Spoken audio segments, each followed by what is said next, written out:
What is going on, my fellow geeks? 3 movies with elves and a guy with a white beard. Not a lot of people accept it as canon. 2022 will be the year of Star Wars. Well, I have more than just one piece of geek news. I have been Isaac Hunter. Which is like high culture, but better.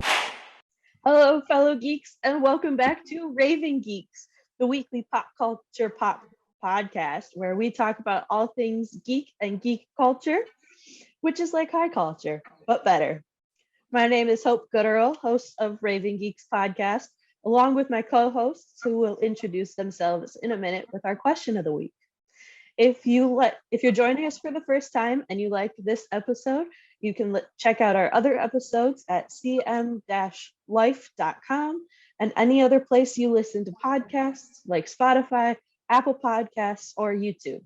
Just search up Central Michigan Life Podcasts, Raving Geeks. So to start this week's episode with our question of the week, this one does relate to our topic. Not all of our questions of the week relate to the topic, but are usually like an insight into something geeky.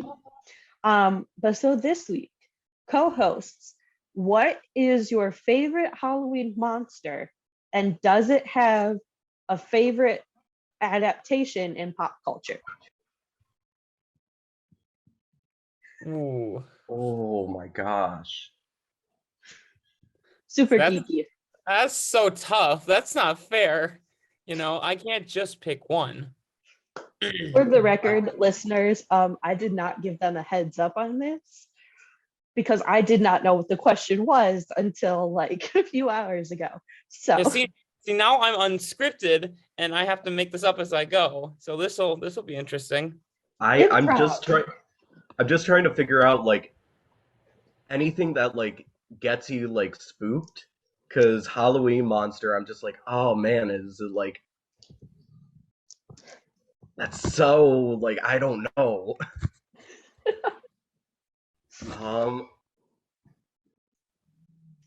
You guys need me to go first? Yeah, that's probably smart. Well, me and Mike collect our thoughts here. I think I have it, but yeah.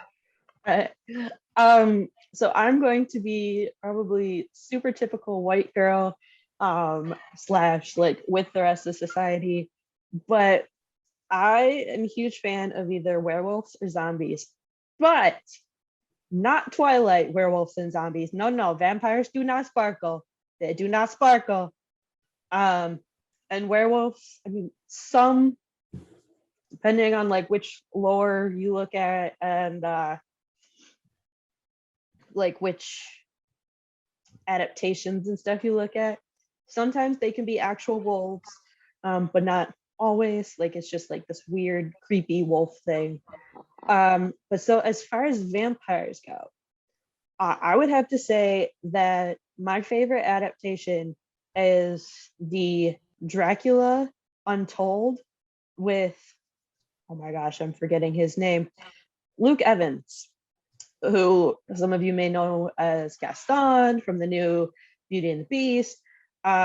He's also in the Fast and Furious movies as Owen Shaw, the younger brother of Deckard Shaw, who is played by Jason Statham. But yeah, as far as werewolves, I don't think I have. Well, no, that's a lie because I really love Teen Wolf, which I know like super cheesy, but I am really excited for the Teen Wolf movie that's coming out. So yeah. Awesome. As soon as you started talking, it definitely made things a lot clearer. I honestly would have to say zombies have always been my go-to since, gosh, I was probably 11, 12. It's gonna seem a little bit weird, but I could say that it like all started from when I first played like Halo, like the first one, because as I mean, I don't know if this is spoiler alert, like halfway through the game, anything like that. It's a 20-year-old game at this point. But like halfway through, Master Chief kind of like learns about this thing called the Flood, and it's basically a parasitic life form, very much like zombies. And I remember when I got into that level where you were pretty much on your own as a horde of zombies just started like overtaking you. I remember freaking out and loving every second of it. And I'd say like the best adaptation for a zombie like thing will still always be Resident Evil. Like I have the eye in the back of Resident Evil 2. I love the series because it is so cheesy and has actual really, really good horror. Nice. Nice, Mike. Oh yeah. I love the typical werewolf. That's probably one of my favorite creatures, but I'm gonna flip this on your guys' head and I'm gonna say fish people, such as Creature from the Black Lagoon. And I think that type of monster is so underutilized, especially considering the Cthulhu mythos developed by H.P. Lovecraft. And I always thought that was such an interesting little concept, like humanoid fish people that, if you already have a fear of the ocean, it's not helping you by any means. But the best adaptation so far, at least, is definitely The Creature of the Black Lagoon. I love that movie. I love the whole creature look, and I love the story of it, and I love the atmosphere of the Amazon and this creature lurking in the bayou. And it's just such a fun movie, and it's such a great concept of a creature. See, I thought that when you said a movie adaptation that was like really good, I thought it was gonna be Shape of Water. I was really hoping it Shape was of gonna Water be. was really good.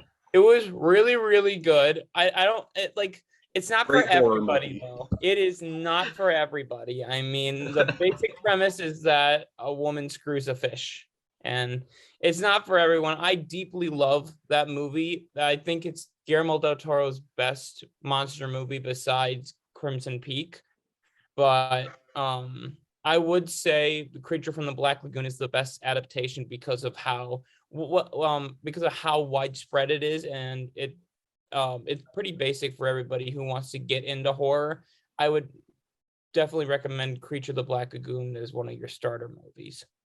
Oh, that's good to know. Mm-hmm. All right. Well, thank you, fellow geeks, for that answer. If you guys, listeners, have a favorite Halloween monster and a favorite adaptation of said monster in pop culture, we'd love to hear from you. But next on our to-do list of our podcast is Geek News. So, being typically that I have the most to say, I will go last. So, what have y'all got? I guess I can go first because I only have like really one piece of news, but it's really big news.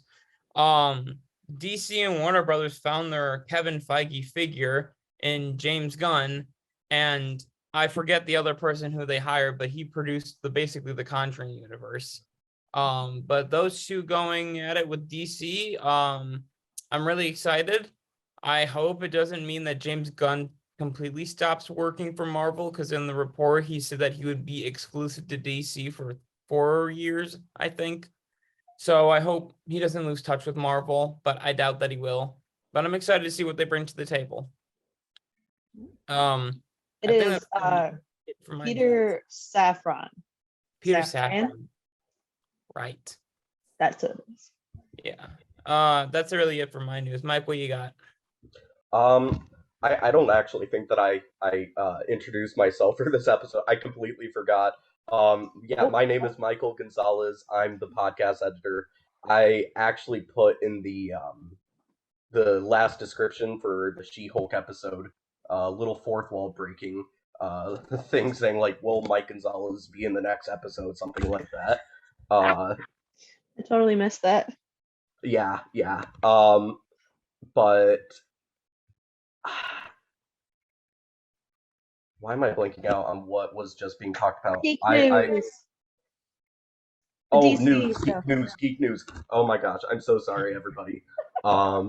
It's CD Projekt Red. They are remaking the first Witcher game of the trilogy, which I want to say the first one came out in 2007.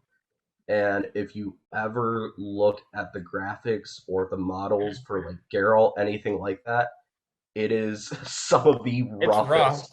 Yeah. It's some of the roughest 3D models that you could have for like the 360 PS3 era.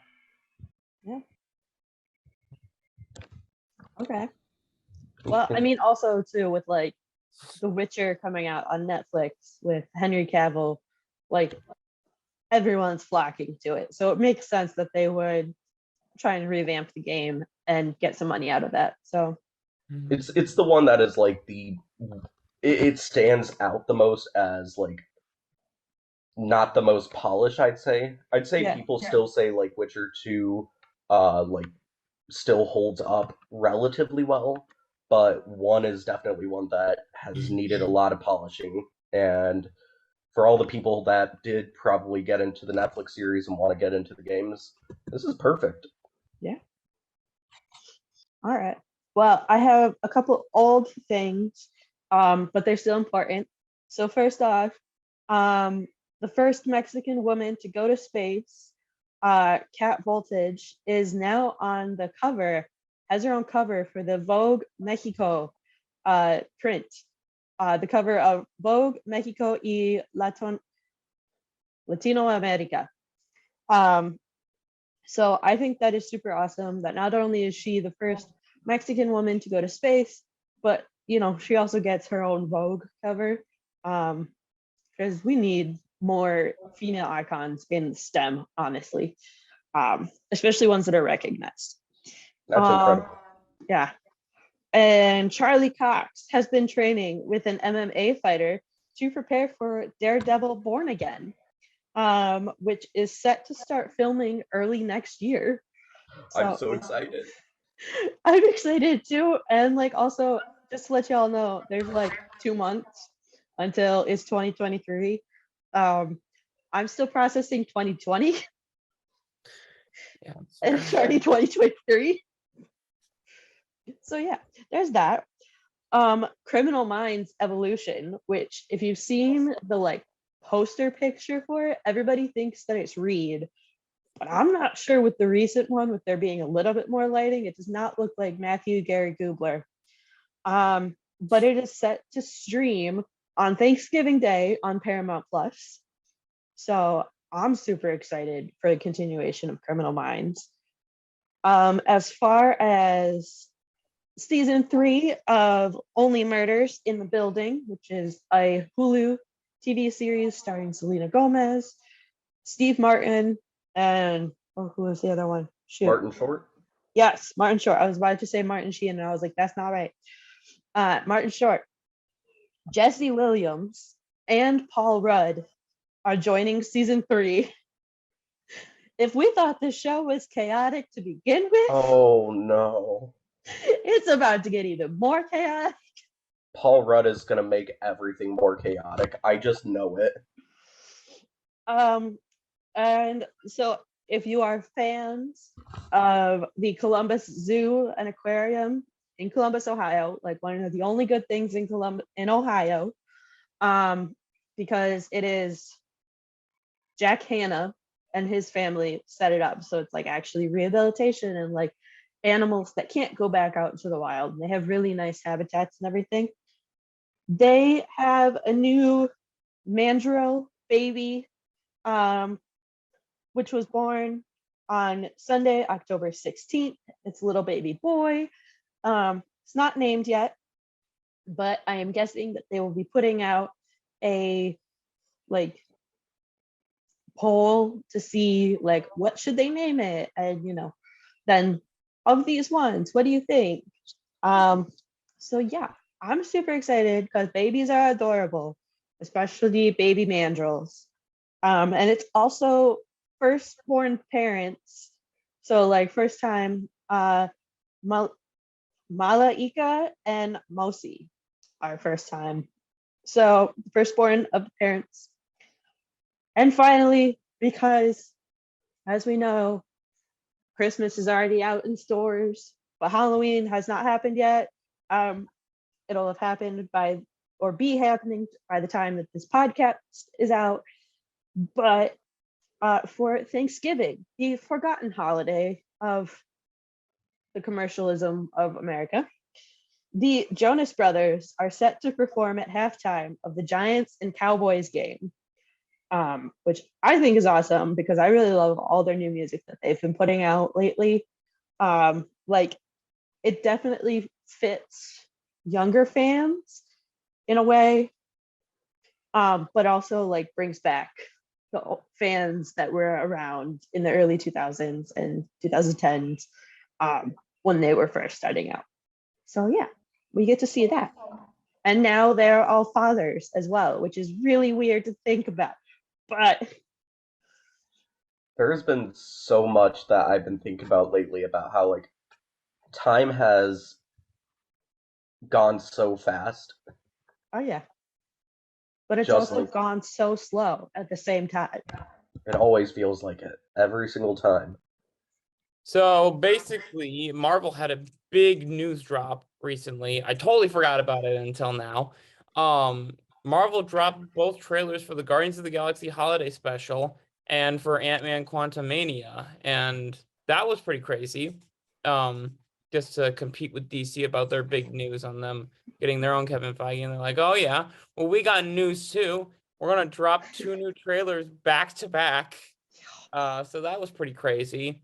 Ant-Man Quantumania looks fantastic. And Guardians of the Galaxy looks super emotional. The plot for that story was not what I was expecting for it to go for. So for Guardians of the Galaxy, the holiday special, it's about the Guardians taking Peter back to Earth and trying to give him the best gift possible to cheer him up after Gamora coming back and not loving him anymore in Endgame. So I think that's going to be really, really sweet, a nice little tearjerker. And I can't believe they actually got Kevin Bacon to play himself to get kidnapped by Mantis and Drax. That's going to be really, really fun.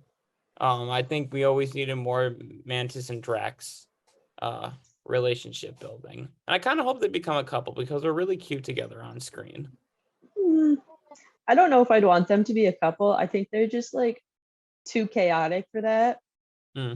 But I definitely could see them being like best friends that totally don't understand each other, but like are the ride or die. Like, you hurt this bitch, you gonna die.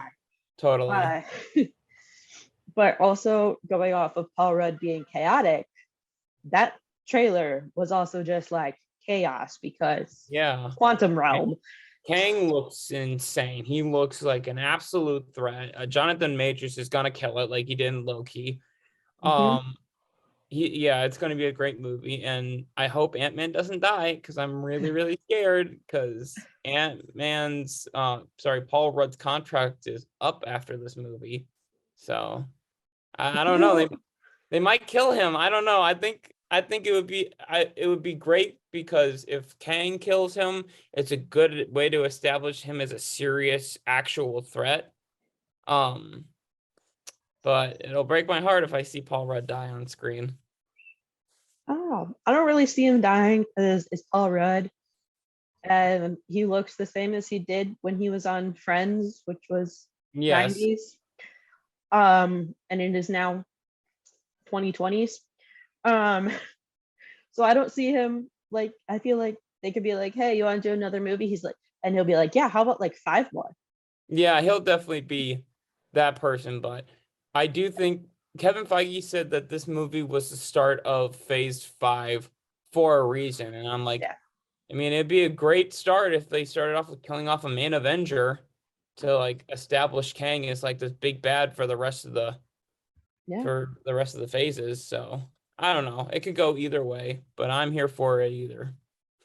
I'm not gonna lie, I watched the trailer, but the thing that I got out of it the most, at the very beginning, there's that like little joke about like an old guy at the Baskin Robbins or Dunkin' Donuts who was like, "Hey, you're Spider-Man."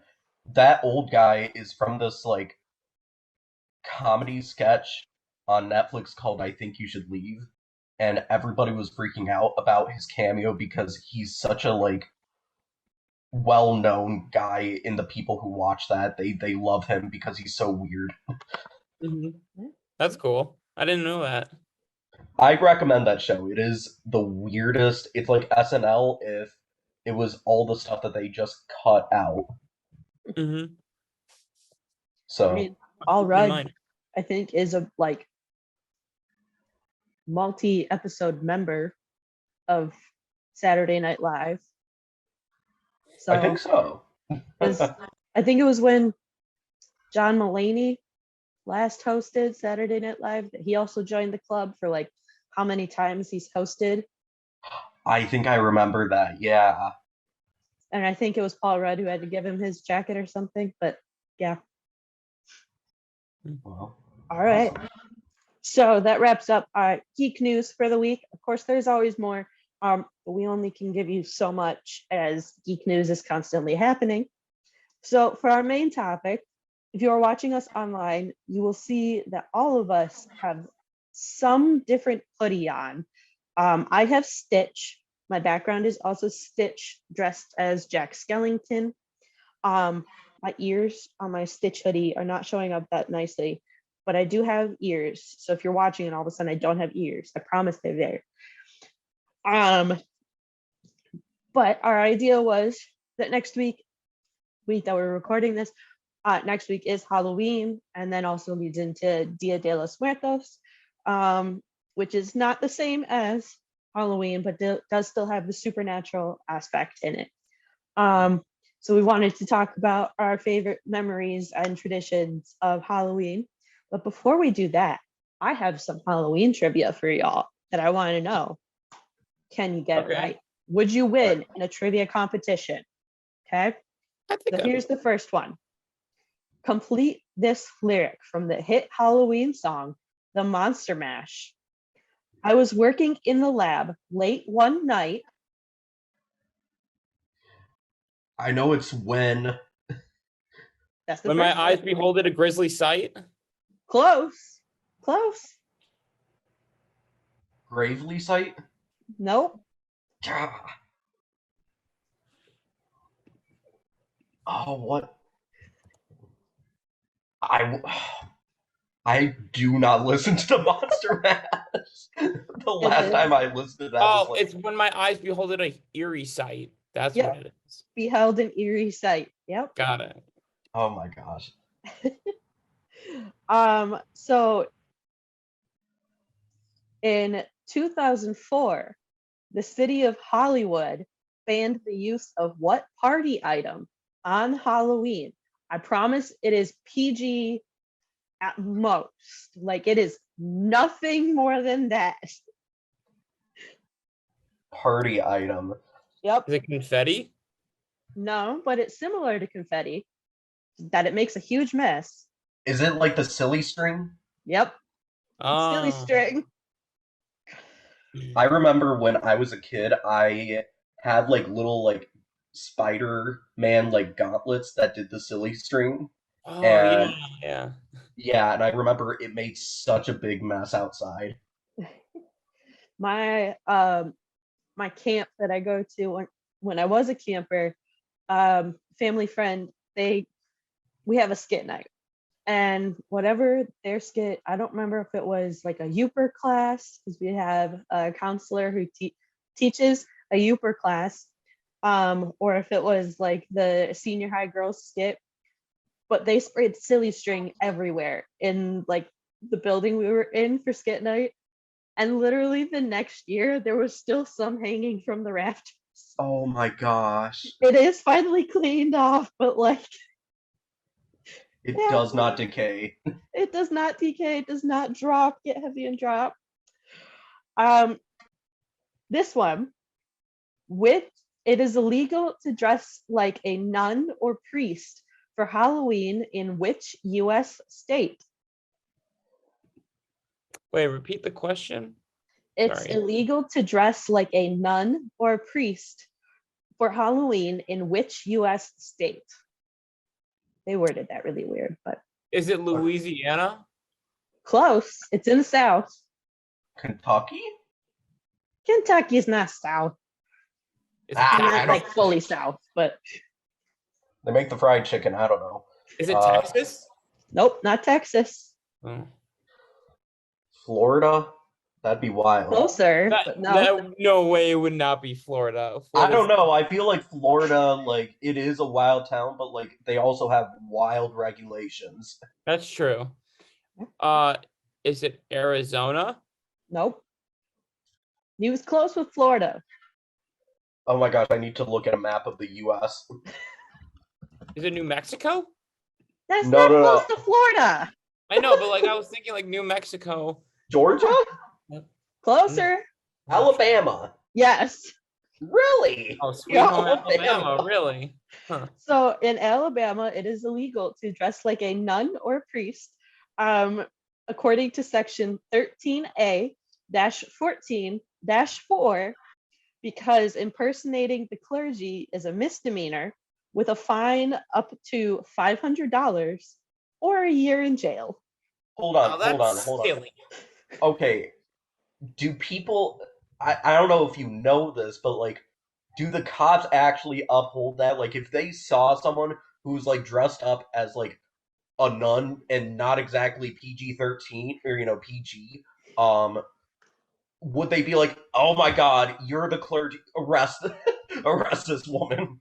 I mean, considering if you ask a lot of cops what the actual like laws are, most of them cannot Alright. name like very specific ones. So I don't know. I can Probably, only imagine they don't even know that's a thing. I would say probably more of like the higher religious areas in Alabama. Okay, maybe. Yeah, I could see that. All right. I'm gonna do a couple more. So, next one. Who famously died on October 31st, 1926?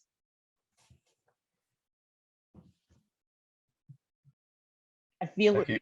H.P. Lovecraft? nope. Edgar Allan Poe. No, No. he was way earlier. Yeah.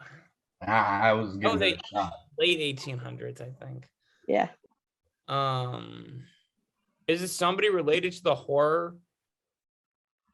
More supernatural, but not like ghosts and stuff. Like, What, Harry Houdini? yeah, Yeah. Okay. Harry Really? yeah.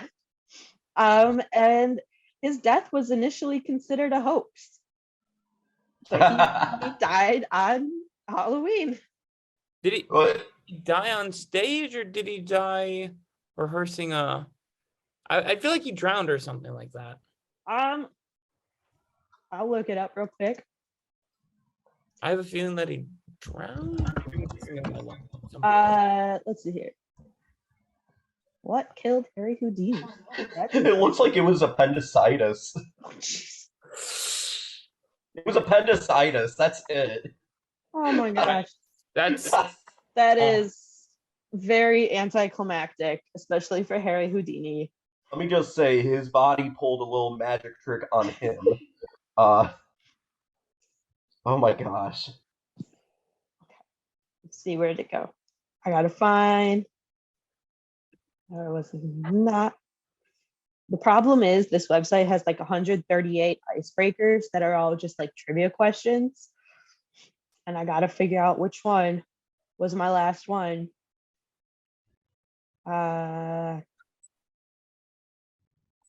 Okay, so this one has, okay, actually I had two more.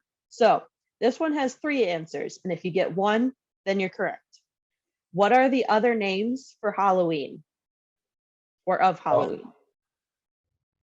one's All Hallows Eve. Yep. I should know this one. All Saints Day. Oh, no, it's not that one. Oh wait, is that after Halloween? Yeah. Oh my gosh, I went to a Catholic school for like preschool to middle school. I should have known that. I'm sorry, Father Bill.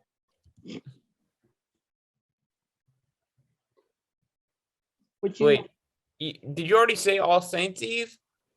It's not All Saints Eve. It's All Hallows Eve is one answer. Is Dia de los Muertos? Like, I'm just gonna.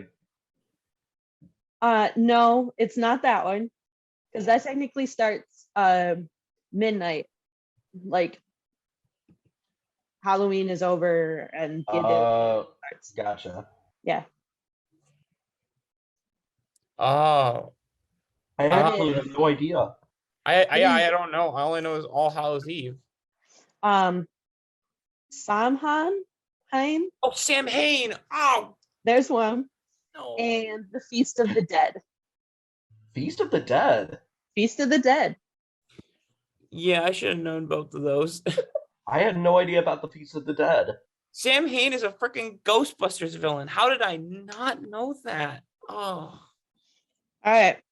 And so here is that's not helpful for the answer. I have to do some conversions while you guys think. But this one is a true or false. The largest pumpkin pie the world has ever seen was more than 6 meters in diameter and weighed more than 350 pounds. I mean, I gotta go with true. That sounds true enough for me, yeah. Like, That people seems are crazy weird. enough to happen, yeah. So we have, I gotta get my conversions in. Okay, so 350 pounds is 158 kilograms. So it weighed actually 1,678 kilograms.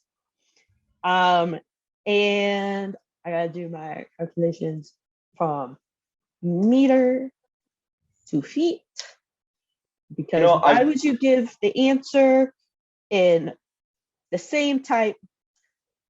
So it was 6 feet is approximately 19.685 feet. But so it weighed 1,678 kilograms. And it was, the diameter was only over 5 feet. So it was a very deep pie, but like small-ish. It was like this. If I laid down, I would be the length of the pie, diameter of the pie. But another thing that apparently Ohio knows how to do is that's where it was made. In Really? Not in Ohio. New Bremen, Ohio. Not Ohio. I know. Like, what the heck? Just keep doing Cedar Point. Don't do pumpkin pies. But yeah, so that is our trivia for today. Mhm. I would say you guys might not get first place, but you might take home like a small prize. You know, I'll let me just say for the true or false question. I always like hate when they always have like a crazy number and they're like, actually, it's false. It's a bigger number because I'm like, we already took a guess that humans are crazy. Let's just say it's true. But then you're like, no, it's false. It's actually larger. I'm like, yeah, we already knew people were crazy. Just say that they're crazy. Well, like, also technically, if you say it's like this size and then you're like, no, it's bigger. Well, technically it's that size then. So technically it's true. Technicalities, like, come on. All right. So the moment everyone has been waiting for, a main topic. So first off, do you guys have any geeky memories? What is your favorite geeky memory of Halloween? Carter, do you have any? Oh, I got a bunch. Like I could ramble on for a couple hours about my favorite geeky memories. We'll limit it to 2. Okay. That's a good idea. One big one is that my family, my dad and my mom used to throw Halloween parties when I was in elementary to middle school. And so we'd throw a whole big big party for the entire block. And my dad would put up a little haunted house with a bunch of tarp and call it the Tunnel of Terror and have different kids like walk through. And the funny thing is that you know the little Lamex buildings that you can get at like Michael's? Yeah. That's where my dad got the name of it. he actually just saw one of the buildings, like, oh, that's what we should call our haunted house. And me and my brother agreed, and it was history. That's a really good memory. Before I do my second one, Mike, do you want to jump in? Oh, just like getting my own memory. Okay. Well, my mom really, really, we all as like a family love video games, but my brother and I, we basically like took it up to a whole new level, just building off of each other, and my mom supported it a lot. So much so that if I said, I want to be Mario when I was like in second grade, well, or I think it was first grade, she like we'd go to Joanne Fabrics and try to find some stuff like felt for like the hat. We go to like Salvation Army to try and find like some overalls for me, stuff like that, and just go all over the town to just try and find stuff. This is well before like video games were so popular that if you went to like Party City, you could find like a Mario costume or Luigi, anything. There was nothing like that. Even this Donkey Kong onesie would not have been a thing when I was in fourth grade. I know this because I'll try to find a picture of it at some point. There's a picture of me in a full, almost like faux fur outfit of Donkey Kong. It was so it shed so bad. It was everywhere in the den for like years. And when I went outside for Halloween, it was only like 70 degrees, something like that. I was sweating my butt off as a kid. Oh my God. It was we usually did that stuff, Doctor Who stuff like that. It was just always geeky stuff, and like a few years after every time there'd be a new costume that came in Party City, and it's one of the things that we did. We're like, okay, go figure. Yep. That's super cool. I will say that one that I remember is, I don't remember what grade exactly it was, but I know I had Spanish in school that year because I came home with a decorated sugar skull for Dia de los Muertos, but I could not eat said sugar skull because I had drawn on it with marker, and it has to be edible marker, and it was not edible marker. And I went as Ginny Weasley for Halloween. I had a little wand that you pushed a button and the tip lit up and made like a whoosh type sound. But so my hair, I'll go really quick. Like, it's a little blonde right now because I just got highlights, but it is brown. I am brunette through and through. So what did we do? We got the hair color spray paint and we went outside, and yeah, my hair was bright orange because that was what the color was. It was not red, it was like bright orange, so I was very ginger. I was like, gosh. Sheamus, WWE, I was brighter than his ginger. Oh my. Because it was like neon type orange too. No. I have a picture somewhere of like me holding my wand and the sugar skull in my other hand with my orange hair. And I just remember like standing in the shower and it was just like orange. And it took forever to get it out. Sorry, I don't mean to interrupt. There's actually another memory that I have about just what I just talked about. Well, my mom, she was sick for one of the Halloweens, and I wanted to dress up as Link. So we had these like Halloween parties back in our like grade schools. They're like, okay, dress up. And I thought I had to get the hairspray for like blonde because I'm also brown, brunette, and everything. And I was like, oh, I can do this. I was in second grade, and I got it in, and it got in my eyes. Oh. My eyes were burning so bad, they had to make it a rule in the handbook at the school that you cannot bring any of that hairspray. If you look at the rules back in St. Mary's, it's still a thing. I created that rule. Good job. Everybody has to not spray paint their hair because Mike couldn't decide how not to get it in his eyes. Second grader Mike. Exactly. That's He wanted awesome. his eyes to be blind or blonde too. It hurt so bad. Having gotten hairspray in my eyes, it makes sense.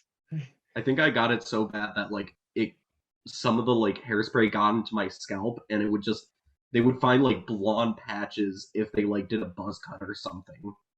Yeah, sounds about right. Yeah. Okay, another memory, Carter. What's your other?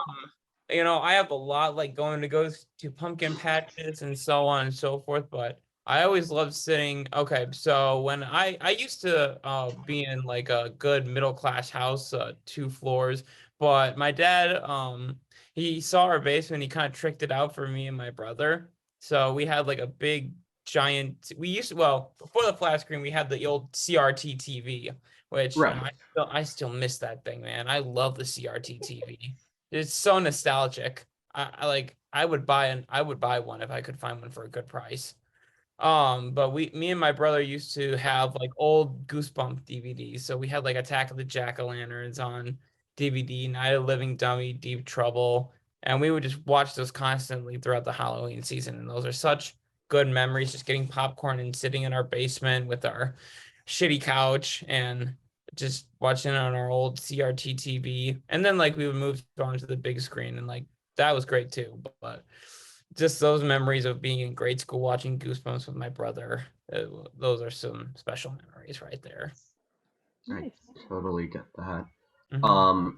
That my final memory, it's not so much about Halloween, but like it's something that is always around Halloween, so I always just associate it with Halloween, and that is Yumicon, this one anime video game expo that is in Detroit, Mhm. and it's usually around this time of year. I think because Halloween's on such a weird day, Yumicon is like November 4th, something like that. But usually, Oh, like, that's yeah, sorry. No, it's so if I have the dates correct, MCBA, which is Michigan Competitive this Band Association, is going to be at Ford Field the same day. Oh, really? oh So that's man, just like Detroit. Let's go. yeah, Detroit is gonna be really, really packed, I think. But I've since I was about 13, 14, I went there and I've been dressing up as anime characters and video game characters there ever since. I mean, I have had some of the best fun over there because they had a lot of like Japanese exclusive like video games and items that I could buy. It was really cool, but like they used to have a really big arcade where it was all sorts of like crazy cool Japanese exclusive games like the taiko drumming where it's like I don't know if you guys have heard about it before, but it's like really really big bass drums almost, and it's almost like Guitar Hero where you almost like hit the like beat and stuff, and you have to hit the rim and the bass, and you have to do that for like songs and stuff. That's just like an instrument in Japan, the taiko drum, and it's an arcade game that's pretty much like Guitar Hero for that, and it is so much fun. Nice. I will say, so one year, my best friend and I got tickets to Greenfield Village, which if you've never been to Greenfield Village in general, I highly recommend that you go. I'll add that in my recommendations later too. But they were having these Halloween weekend things. And so we were like, yeah, let's go, we'll dress up. And I ended up wearing like a prom dress and a leather jacket and a little tiara. So I was like a biker princess type thing. I don't remember what she was. But so we're walking along, and for the most part, a lot of this stuff is like really geared towards little kids. But so we go down this one path, and there were scarecrows lined up along the path, like on actual posts and stuff. And I swear I had seen one move or something, or I was just like, no, listen, like I know it's gonna move. And one just like leans forward and it just kind of goes like, boo. My best friend screamed, and I was just dying laughing because like I was like so ready for it, and she just screamed, and like a couple of the women behind us screamed, and I'm just like, no, it's like you had to know what was gonna happen. Come on, like why wouldn't you know? But yeah, so like that was a lot of fun to be able to do that with my best friend, and we ended up getting like hot chocolate and mini donuts, and we got like a bucket of mini. No, I don't even think we got the bucket of mini donuts because we were like, no, listen, that's gonna be too many donuts, and we got the little bag, and the little bag was still too much for us to eat. But yeah, it was a lot of fun. I know it's really good because like in high school, I didn't really go out trick or treating. So I think this was actually in college when my best friend and I went. But yeah, it's a lot of fun. Even if it's geared towards little kids, it's a lot of fun. It's always fun just doing some of those like haunted house styles things. I remember I went to that Cedar Point one that they do, and I wasn't like wanting to do it too much. I've never been too big of a fan of that stuff as much, but one of my favorite memories was someone was like right around the corner that was supposed to like just spook us, and my eyes darted right to him, and I had like full wide eyes, glanced over him, side glance, and he didn't do a thing. He did not do a scare. He's like, man, moment's ruined. He looks like he's gonna kick my ass. I don't want to do this.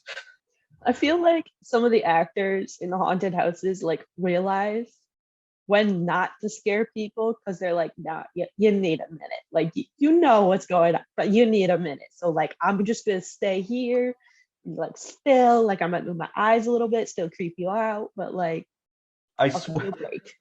I swear, the guy literally like took a few steps back as soon as I gave him that glance, and I was like, yeah, that's what's up. Yeah.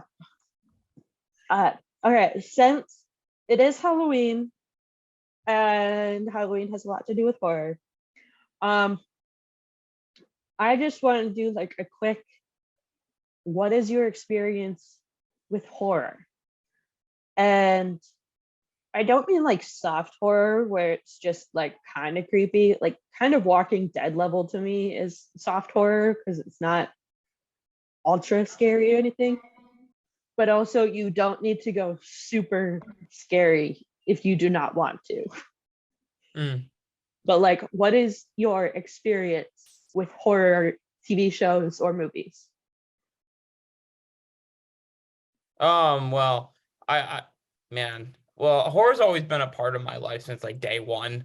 I watched Scooby-Doo since I was like 1 year old, so I was familiar with the concept of monsters and ghosts and goblins, but I really didn't start getting into horror when, so right around high school, I think, and I was at the library doing tutoring for math, and I just happened to wander over into the movie section, and I was sort of getting into Stephen King. I had only read one book by him by at that point, which was Graveyard Shift. Really good book, highly recommended to anybody who's just getting into Stephen King. Great entryway Stephen King novel. And I stumbled upon the movie Creepshow, which is his Stephen King's partnership with George A. Romero, and it's an anthology horror movie. Love anthology, and I watched that movie for the first time. Like, oh, this is kind of cool. I like horror now, and that's where I always love to look back at Creepshow. It's made it into like my top 10 favorite movies of all time, just because of how much I owe it for really just kickstarting my love for horror and my love for writing. Stephen King really kickstarted that, and my love to just talk about horror and my love to talk about pop culture, which is why I'm here today. So I really do owe Stephen King, George A. Romero, and Creepshow a lot. It really did. It's one of those things that definitely, if that didn't happen in my life, my life would be very, very different. Mike, what about you? I love of horror started with Luigi's Mansion. Luigi's Mansion, A classic. Absolute I classic. I could not play it for the life of me. I had to ask my brother, who was 6 years older, to play it and beat it like 4 or 5 different times in a row. And it got so bad that in fourth grade he had like a little journal that he had to write in class, and they kept it. And it literally says, "I'm so tired of playing Luigi's Mansion for my brother. He has to just start playing it." And I was like, it makes me laugh every time that I see it. Um, but and then like I said before, I really started get into like the zombie idea, and um, I mean it's always just been kind of a thing like horror that just seemed really cool. And then I started to get more into the horror video games, BioShock, Resident Evil, Dead Space, stuff like that, and because of that, I've just always fallen in love with the idea of I personally like horror video games compared to like movies and shows. I think those are cool. I have fun with them, but to me, I uh I can't control what these people do. Mhm. And it always really gives me anxiety because I'm like I feel like I need to do something. Right. Mike, please tell me you've seen Scooby-Doo on Zombie Island, right? Oh, I've seen that. Okay, good. Just making sure because like with your love of zombies, I'm like, I really hope you saw some of the staples at least. Like, did you see Night of the Living Dead at all? Yeah, of course. Okay. Okay, just making sure. I Oh, didn't mean it by like, I've watched that. I've watched Shaun of the Dead. I've okay, watched. good. Just making sure. All right, Uh, Pope. I am not a big fan of horror, but that is also because I can usually guess what's about to happen, and I get really frustrated when I know exactly what's going to happen in the movie. Because then I'm like, well, what's the point of watching the movie? Because like I know what's going to happen. Um, I remember one year in high school, it was like summer, like half day. I think it was like the last half day after finals, and my best friends and I were having a sleepover in the tent backyard, and they were like, let's watch Paranormal Activity. I don't remember which number it was, but I was like, whatever, you guys can watch that. And literally throughout the movie, I was like, that's gonna happen. It happened. This thing's gonna happen. Like, and I'm just on my phone. I was like, listen, I'm not even watching and I know what's gonna happen. Hope, if I may interject here. So you don't like horror because you see it coming? Yeah. Well, I mean, okay. I will say though that the one movie that I did not see fully coming was the Chernobyl Diaries. But that one was more like psychological thriller. That's also partially true of what happened in Chernobyl. Yeah. But there are no. I will recommend to you watch John Carpenter's The Thing, then come back to me about predictable horror, because you can't predict a single thing in that movie. I mean, listen, not Bella, what was her name? In Pitch Perfect, Anna Kendrick's character, technically she wasn't supposed to know what the ending of The Breakfast Club was supposed to be, but like, come on. Everyone knows that it's a feel-good movie of like, yeah, they kind of sort of become friends, but probably once they get to school again, nobody's gonna talk to each other. But so my other one is I have seen The Conjuring twice because my best friend made me watch it in her basement while it was dark, with her brother around, which was not a good combination. And then the second time she made me watch it, we were having another sleepover, and she was like, you're gonna watch this movie with me. And I was like, haven't I already seen that one? And she was like, I don't know what, and she told me what it was about. I was like, I've seen that. She's like, oh, well, we're watching it again. Okay. It's a good movie to rewatch. I quite like it. Nah, it's good one time. To each their own, I'd say. Yeah. Basically, horror is not really my genre. I like supernatural elements, fantastical elements, but I'm not much for horror. Like, I don't know. My imagination doesn't enough of that. So I can get that. That's also one of the reasons why horror video games always really got me, because there were a lot of moments in some of the games that I play, like Resident Evil 2, the remake, where they didn't exactly like plan like a jump scare, anything like that, but they just kind of put the elements in the room just to pretty much make your own disaster. And that's what made it really fun.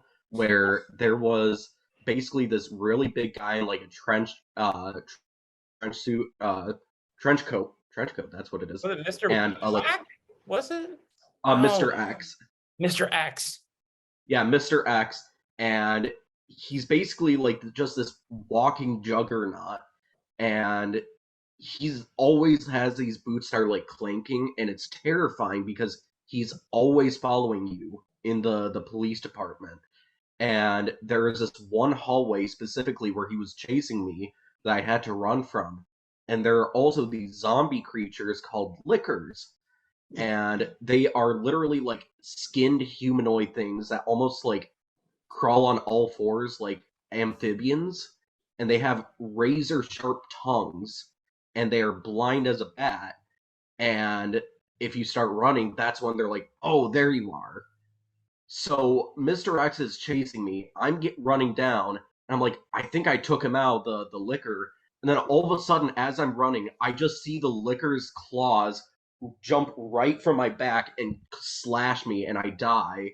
Oh, I freaked out. I was screaming my ears off. It was so funny. I love horror video games because technically they never planned that, but they pretty much said, okay, here are the elements. Good luck. Yeah. Okay. So, final question of the night. What is your favorite Halloween like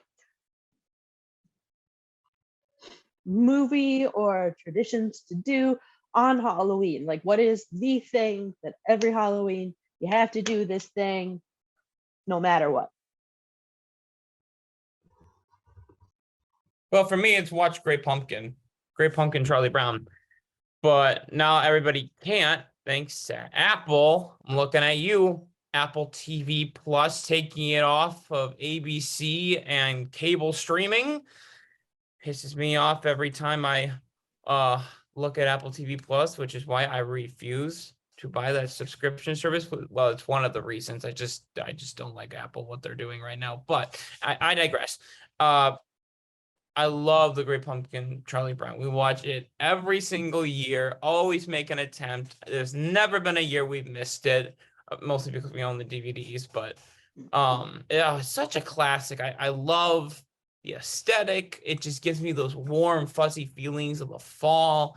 I love the music. I love the voice acting. It's never been dated for me. That thing is totally timeless. And Snoopy's one of my favorite fictional characters of all time. I love Snoopy and his whole battle with the Red Baron and him sneaking across town at night. I'll forever, those images of him just sneaking around in the dark will forever be ingrained in my mind. It's such a great scene. And also the scene where he kisses Lucy when he's diving in the bucket. I kissed lips. Such a good scene. I love that movie so much. I feel like I am just the biggest video game nerd. I would say every year I play a Metroid game right around this point. It's my favorite series. It's basically like deep exploration into a planet, and it's usually just getting the atmosphere of the environment, and it's always very hostile towards you. So I've always counted it very much like soft horror, just because it has very, very like unwelcoming music when you go into new biomes. Some of it's really cool, but some of it you're like, I don't think I'm supposed to be here. I really do not think this is where I'm supposed to be. And then all of a sudden, like, a huge enemy that, like, takes multiple, like, missiles, stuff like that. You're like, okay, I'm not supposed to be here. This is not good.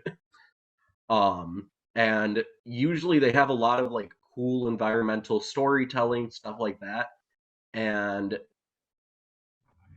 because of that, there's always just been a level of love for the series because it's always just that idea of entering into the unknown in those games. Sorry, I had to. I know. I had a feeling someone would do it. One of my favorite moments is just to, because I can. In the first Metroid Prime game on the GameCube, it's a first-person Metroid game. The very like first area that you go to, the tutorial area, you basically take it down, and it's a space pirate frigate, and you're basically like traveling around this planet, and then at some point you have to go into this like underwater area, and sure enough, it is the crashed version of that space pirate frigate, and it looks exactly the same, but like it's all just crashed, it's all just dilapidated, and there's just a bunch of like big fish in there that are very hostile, and it has this like kind of like subaquatic music that just is both mystical yet gives you that feeling of like terror. And it's just because of stuff like that, I'm like, oh my gosh, I love the series. All right. Mine is gonna be super simple again. Disney. Woo. I really like when I'm able, if I have cable or if I can find the free live YouTube live of it streaming that day. I like watching the Halloween episodes, especially of like my generation's Disney shows. So, and sometimes I watch the new ones like Raven's Home. Okay, I like that because it's still like reminiscent of That's So Raven. But like Hannah Montana, Kim Possible, Wizards of Waverly Place, like you gotta stick with the classics. But also like I've gotta watch one of the Halloween movies too, whether it's like Halloween Town or Hocus Pocus, which I still haven't watched the second Hocus Pocus, so that's probably what I'm gonna do on Halloween. But yeah, I gotta stay with the classics and watch the Disney stuff. I gotta figure out if the episode, because I think there was an episode on Lilo and Stitch, the TV show, that was Halloween themed. So I gotta see if that's available too. But yeah. So as always, yeah. Have you seen Frankenweenie? No. Tim Burton's Frankenweenie. Highly recommend it. It's a great retelling of Frankenstein in a very silly manner, and it's Disney. I think it's on Disney Plus at least. But Like it's Tim Frankenstein. Oh, go ahead. I was about to say, technically, it is Frankenstein's monster. I know it's Frankenstein's monster, and well, I was talking about like the story of Frankenstein because it's about Victor as a kid. So technically, I'm still correct. Okay. Never said Frankenstein as in the monster. Frankenstein is in the story. Listen, so many people just say Frankenstein when they mean Frankenstein's monster, and I'm like, listen, y'all, Frankenstein was the doctor. It is Dr. Victor Frankenstein, and then it's his monster. But yeah. What were you gonna say, Mike? I was just gonna say the movie I've always remember looking at it being like, oh, that's cute, just a wiener dog that's Frankenstein's monster. That's cute. No, actually I'm just remembering I should watch Young Frankenstein again. My dad, he's always loved Frankenstein. I love that movie. Yeah. I like Gene Wilde. All right. Man. Well, as always on Raving Geeks, we like to end with some recommendations of geeky things, whether it's a TV show, movie, music, a book, our favorite social media person, whatever it is. So, Mike, would you like to start us off on recommendations? Oh man, it's gonna be probably from like the beginning of this episode when I was talking about that old man in the Ant-Man trailer. The comedy sketch series on Netflix, I Think You Should Leave. It is hands down one of my favorite, like almost comfort show, like comedy series because they're like 15 minutes long and they're almost like on the level of like randomness as like maybe like an Adult Swim style like a comedy series, but still leveled enough like an SNL skit. I mean, it's made by like the people who do like Lonely Island and Tim Robinson, people who are like really like well known for their work with like SNL stuff like that. And it is super super super funny. Like I think you might have seen like picture at some point on the internet of someone in like a hot dog costume and they say like we're all trying to figure out the guy who's like doing all of this. That's from that show and it's pretty much the whole idea of the sketch is a hot dog car automobile crashed into like a clothing store and they're like, "Oh my gosh, who did this?" And that guy in the hot dog costume is like, "Yeah, who did this?" And it's so weird like that. And I just recommend it to anybody. Okay. Carter, what about you? What's your recommendations this week? I actually have 3 recommendations for the holiday season. First one is on Netflix, and it's Guillermo del Toro's Cabinet of Curiosities. It's his anthology horror show that just released. It's going to be releasing 2 episodes every day of this week until I think the 28th. And there are already 4 episodes out, and it's really, really good so far. I highly recommend everybody watch that. Second of all, I highly recommend what was my mom's favorite Scooby-Doo episode. It's on the Scooby-Doo show and streaming on HBO Max, and it's the Headless Horseman of Halloween. Great Halloween Scooby-Doo episode. Highly recommend. Always puts me in the spirit of Halloween. And thirdly, as always, watch Great Pumpkin. It's the Great Pumpkin, Charlie Brown. Yeah. Just that one speaks for itself. I am going to recommend the show The Winchesters, which is the prequel to Supernatural. It is narrated by Jensen Ackles, who is also a producer on the show and creator of the show, along with his wife, Danielle.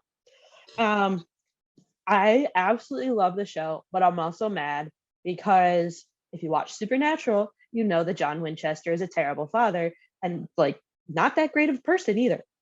The Winchesters, you start to love John Winchester. And I'm like, stop making me love him because he turns bad. Like not as bad as like half the angels in Supernatural, but like Wait, is this like a prequel? yeah, it's a prequel. So it's like how Gotcha. John and Mary met, how John becomes a hunter. It's this whole big thing. And yeah, it's only 3 episodes are out right now.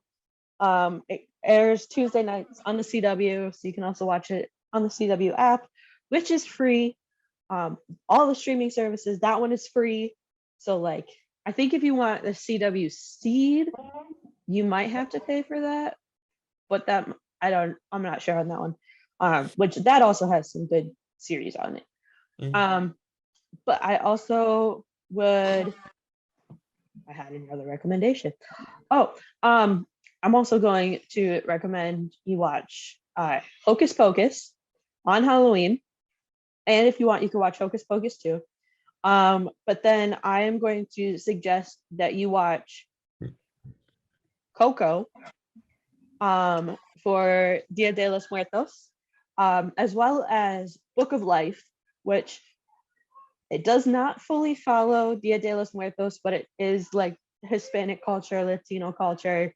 And it's really good too, and it's animated and it's super cute. And I used to have a friend that every time he saw me, he would be like, you smell that? It smells like hope, because it was a line from the movie and we saw it together. So yeah, those are our recommendations for this week. As always, we would love to hear from you guys. If you have any questions of the week you want us to answer, if there's any topics that you want us to discuss, you can find us, words, difficult, sorry. Find us on Twitter and Facebook at Raving Geeks, and we can respond to you there. Or you can also follow our TikTok at Raving Geeks, and we can respond to comments, but not messages, like direct messages. So we could still communicate that way too. And yeah, so as always, I have been your host, Hope Bitterl, along with my co-hosts, Carter Sally. Michael Gonzalez. and we hope that you all have all stay geeky and have a great weeky. All right. See you See later. you, everybody. See you guys later.